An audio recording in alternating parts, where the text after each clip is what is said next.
My first year as a beekeeper, Season 1. I'm Chris from Bountiful Bees, and this is my first year as a beekeeper. This series will be covering all of the events, good and bad, that happened during my first year as a beekeeper. In January, I pre-ordered my overwintered nucleus of bees from S01E00. I've detailed this process on my blog if you'd like to read more. It's now Friday, the 23rd of April 2022, and today is the day I finally get to start my beekeeping journey. It starts off by collecting my bees from BS Honeybees. When you collect them, they are supplied in a poly nuke with a wooden roof with cutouts to allow for airflow. If you look closely, you can actually hear them clicking around in there.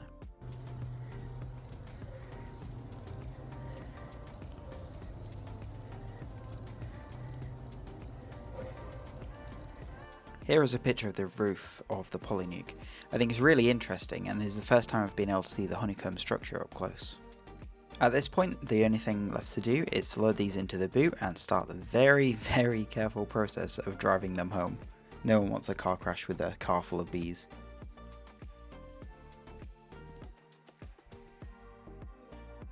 After the 20-minute drive home, I carried the bees down to the bottom of the garden where I'd previously set up 2 pallets to keep them raised off the ground. I snapped this picture from inside the hive. It's so incredible to see how many bees there are, and also how calm they are as well.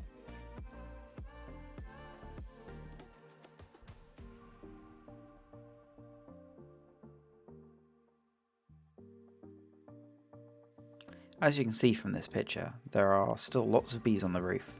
I laid this down to form a little bridge to the entrance of the hive.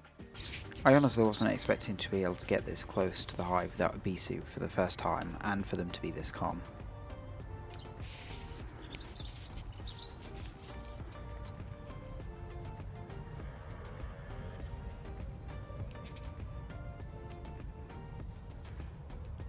It's really interesting to look at the entrance of the hive and see the first brave little bees fly out and explore their new home. At this point, the plan is to leave them here for at least a day to give them time to do their orientation flights. An orientation flight is what allows the bees to fly around the area and explore so they become familiar with the new home. As time goes on, we can see that more bees leave the hive. When I first saw this, I did initially panic as I didn't really know what was going on. After some googling, I figured out what was happening. Here is a process called bearding. This is really useful to help them regulate the temperature of the hive. It didn't take long for them to go back to normal. Opening the entrance of the hive really did help a lot. Now we can see a clip of how busy the nuke really is. If you look really closely, you may even be able to see them bringing back pollen to the hive. This is the yellowy orangish blobs on the back of the legs.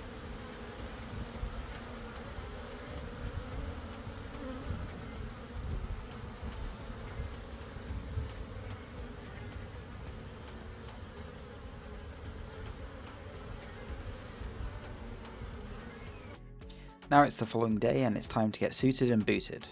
I get the smirker out and start to smirk them. This is to help them calm down. For today is to move the nuke to one side and replace it with the actual beehive. We need to make sure that we put this in the exact same place as the entrance of the nuke. If you look closely, you may even see that I've actually drawn some pink Sharpie to indicate the entrance of the hive.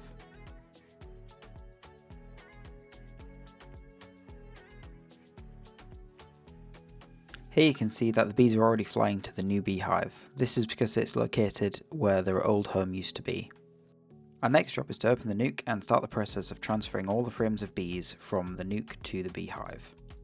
I just want to remind you that this is my first time ever handling bees and I have absolutely no idea what I'm doing. This is me making excuses, so when it all goes horribly wrong shortly, you don't judge me too harshly.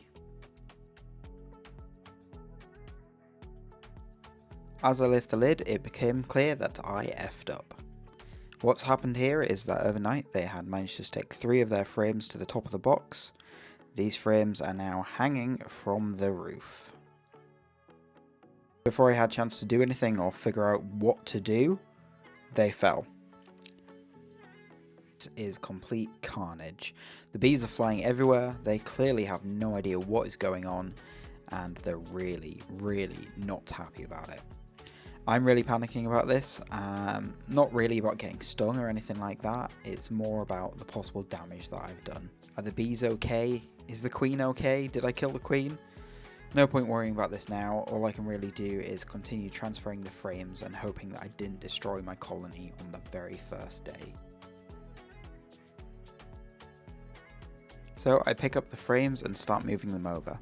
If you look closely, you'll see a really solid frame of brood. This is thousands of bees that are yet to emerge from their cells. As I transfer the frames over, you can see there are hundreds, if not thousands of bees flying in the air.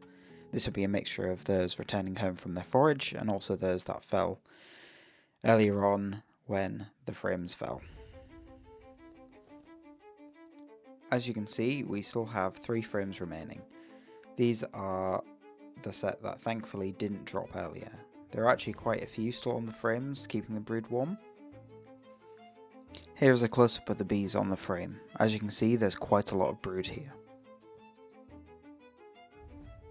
As we finish up with our final frame, we can finally put the roof on the hive and give them some time to get used to their new home. Not going to lie, I am very worried about the earlier mess up, and I'm really hoping that the queen is going to be okay. All we can do now is wait. Check back in on the next episode, set a couple of weeks into the future, when I can finally do a proper inspection and check on the status of the queen. Thank you for watching, and I will see you in the next video.